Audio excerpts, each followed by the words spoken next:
کیا سرخ رائی کے دانے جتنا ایمان انسان کو جہنم سے بچا سکتا ہے؟ آپ صلی اللہ علیہ وآلہ وسلم نے فرمایا، جب جنتی جنت میں اور دوزخی دوزخ میں داخل ہو جائیں گے، اللہ پاک فرمائے گا جس کے دل میں رائی کے دانے کے برابر بھی ایمان ہو، اس کو دوزخ سے نکال لو۔ تب ایسے لوگ دوزخ سے نکال لیے جائیں گے اور وہ جل کر کوئلے کی طرح سیاہ ہو چکے ہوں گے۔ پھر زندگی کی نہر میں یا بارش کے پانی میں ڈالے جائیں گے۔ یہاں راوی کو شک ہو گیا کہ اوپر راوی نے کون سا لفظ استعمال کیا۔ اس وقت دانے کی طرح اگ آئیں گے جس طرح ندی کے کنارے دانے اگ آتے ہیں۔ کیا تم نے نہیں دیکھا کہ دانہ رتی مائل بیچ در بیچ نکلتا ہے؟ صحیح بخاری حدیث نمبر 22۔ یہ حدیث صرف ایک واقعہ نہیں بلکہ پوری انسانیت کے لیے ایک پیغام ہے۔ یہ حدیث ہمیں 3 حقیقت سمجھاتی ہے۔ جہنم کا عذاب حقیقت ہے، ایمان کی قیمت بہت بڑی ہے، اللہ تعالیٰ کی رحمت بہت وسیع ہے۔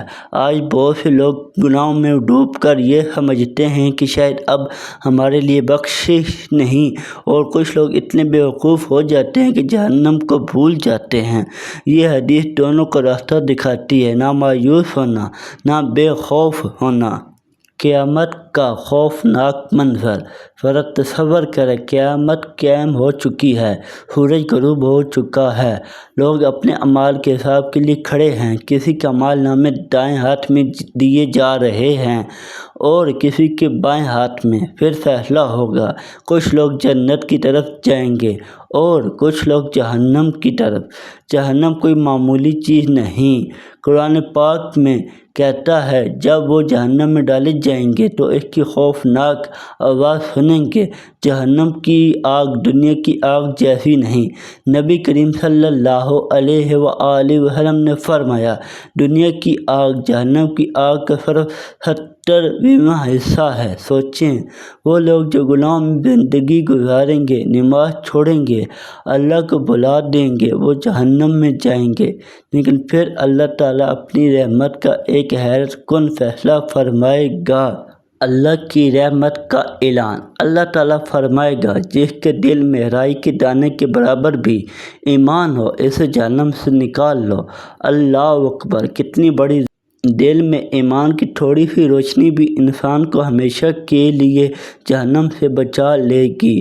یہاں ایک اہم بات سمجھیں، یہاں یہ صرف نجات صرف ایمان والوں کے لیے ہے۔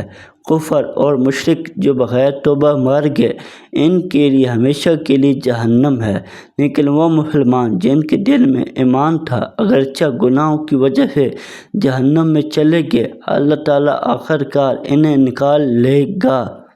کیا اس کا مطلب گناہوں کی اجازت ہے؟ یہاں شیطان انسان کو دھوکہ دیتا ہے۔ کچھ لوگ کہتے ہیں، آخرکار نکل ہی جانا ہے تو پھر فکر کیا؟ یہ بہت خطرناک سوچ ہے۔ ذرا سوچیں، جہنم کا ایک لمحہ بھی برداشت نہیں کیا جا سکتا۔ دنیا میں اگر ہاتھ معمولی آگ پر لگ جائے تو انسان چیخ اٹھتا ہے، تو جہنم کی آگ کیسے برداشت ہوگی؟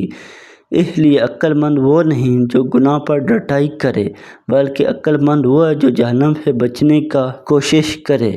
رائی کے دانے جتنا ایمان کیا؟ نبی کریم صلی اللہ علیہ وآلہ وسلم نے فرمایا، رائی کے دانے کے برابر ایمان۔ رائی کا دانہ بہت چھوٹا ہوتا ہے، اس کا مطلب یہ کہ ایمان کی معمولی مقدار بھی قیمتی ہے، لیکن یاد رکھیں، صرف زبان سے میں مسلمان ہوں کہنا کافی نہیں، بلکہ دل میں سچا ایمان ہونا ضروری ہے۔ ایمان کیا ہے؟ اللہ پر یقین، رسول اللہ صلی اللہ علیہ وآلہ وسلم سے محبت، قرآن کو سچا ماننا، آخرت پر ایمان، گناہ پر شرمندگی، یہ سب ایمان کی نشانیاں ہیں۔ گناہ ایمان کو کمزور کرتے ہیں۔ میرے بھائیوں، گناہ چھوٹے نہیں ہوتے، ہر گناہ دل کو سیاہ کرتا ہے۔ جھوٹ، غیبت، فحاشی، سود، بے نمازی، حرام کمائی، یہ سب ایمان کو کمزور کرتے ہیں۔ شروع میں انسان کو گناہ پر شرم آتی ہے، پھر عادت بن جاتی ہے، پھر دل سخت ہو جاتا ہے۔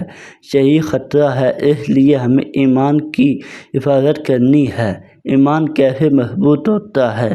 ایمان بڑھانے کے لیے چند اہم طریقے۔ نماز ایمان کو زندہ رکھتی ہے۔ قرآن دل کو نور دیتا ہے۔ ذکر اللہ، سبحان اللہ، الحمدللہ، اللہ اکبر، یہ دل کو نرم کرتے ہیں۔ نیک لوگوں کی صحبت، اچھی صحبت ایمان بڑھاتی ہے۔ گناہوں سے توبہ، ہر انسان گناہ گار ہے لیکن بہترین گنہگار وہ ہے جو توبہ کر لے۔ جہنم سے نکال جانے والوں کی حالت، حدیث میں آتا ہے جو جل کر کوئلے کی طرح سیاہ ہو چکے ہوں گے۔ وہ یہ الفاظ بہت خوفناک ہیں۔ انسان کا جسم جل چکا ہوگا، چہرے سیاہ ہوں گے، وہ عذاب برداشت کر چکے ہوں گے، پھر اللہ تعالیٰ انہیں نہر حیات میں ڈالے گا۔ نہر حیات کا منظر، نبی کریم صلی اللہ علیہ وآلہ وسلم نے مثال دی جیسے بارش کے بعد زمین سے دانہ اگتا ہے۔ آپ نے دیکھا ہوگا خشک زمین پر بارش پڑتی ہے تو اچانک سبزہ نکل آتا ہے۔ اس طرح اللہ تعالیٰ ان لوگوں کو دوبارہ خوبصورت جسم عطا فرمائے گا۔ یہ اس بات کی دلیل ہے کہ اللہ مردوں کو دوبارہ زندہ کرنے پر پوری قدرت رکھتا ہے۔ اللہ کی رحمت مایوس نہیں ہونے دیتی۔ اگر کسی انسان نے زندگی میں بہت گناہ کیے ہوں تب بھی اسے اللہ کی رحمت سے مایوس نہیں ہونا چاہیے۔ قرآن پاک میں اللہ تعالیٰ فرماتا ہے، اللہ کی رحمت سے نا امید نہ ہو، جب تک جان باقی ہے تو توبہ کا دروازہ کھلا ہے، لیکن موت سے پہلے توبہ ضروری ہے۔ شیطان کہتا ہے ابھی بہت وقت ہے، لیکن کسی کو معلوم نہیں موت کب آ جائے۔ کتنے لوگ صبح گھر سے نکلتے ہیں اور شام واپس نہیں آتے، اس لیے آج ہی توبہ کریں۔ صحابہ اکرام رضی اللہ تعالی عنہ کا خوف، صحابہ اکرام رضی اللہ تعالی عنہ جنت کی خوشخبری کے باوجود دوڑتے تھے، ڈرتے تھے۔ حضرت عمر رضی اللہ تعالی عنہ فرماتے تھے اگر آسمان سے اعلان ہو جائے کہ ایک شخص جہنم میں جائے گا تو مجھے ڈر ہوگا کہ وہ میں نہ ہوں۔ تو آج ہم کتنے بے خوف ہو چکے ہیں۔ ہمیں کیا کرنا چاہیے؟ 5 وقت نماز قائم کریں، قرآن پاک سے تعلق مضبوط کریں، گناہوں سے بچیں، سچی توبہ کریں، ایمان کی فکر کریں، اللہ سے جنت مانگیں، جہنم سے پناہ مانگیں۔ اختتامی دعا، اے اللہ ہمارے دلوں میں سچا ایمان پیدا فرما، ہمیں جہنم کی آگ سے محفوظ فرما، ہماری توبہ قبول فرما، ہمیں دنیا آخرت میں اپنی رحمت نصیب فرما اور ہمیں جنت الفردوس میں عطا فرما، آمین یا رب العالمین۔ اگر دل میں ایمان کی روشنی باقی ہے تو اللہ کی رحمت سے امید باقی ہے، مگر عقل مند وہ ہے جو جہنم تک پہنچنے ہی نہ دے۔ اگر ویڈیو اچھی لگے تو ویڈیو کو لائک کریں اور چینل کو سبسکرائب کریں۔